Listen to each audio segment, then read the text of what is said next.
Sur scène, les anciennes générations se mêlent aux nouvelles. Vous avez encore un peu d'énergie ? Pour cette campagne, les engagés misent encore plus sur les acteurs de la société civile.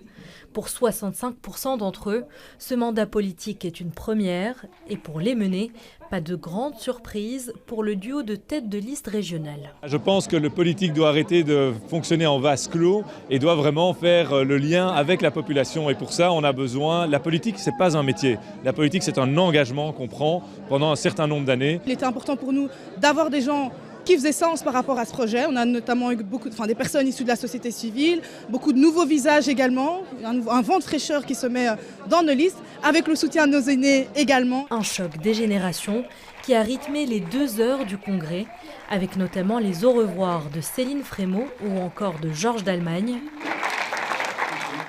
mais aussi des jeunes placés à des postes stratégiques. Vous avez de la chance de pouvoir compter sur eux en 2024. C'est une grosse responsabilité, mais c'est le signe aussi que je crois que les engagés font confiance à la jeunesse. Il y a beaucoup de jeunes, même nos têtes de liste sont excessivement jeunes en fait.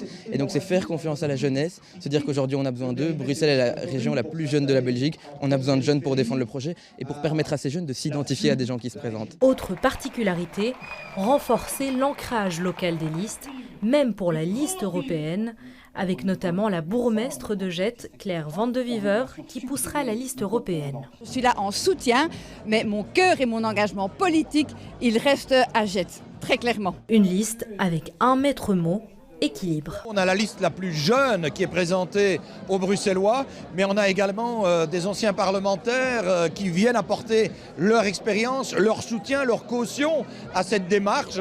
Pour l'instant, quelques places restent encore non attribuées pour la liste régionale, mais la surprise du président, ce sera pour la liste fédérale. Si je vous le dis, je vais dévoiler alors le secret, donc non, c'est bien de faire un peu de teasing pour faire en sorte que l'attente soit grande.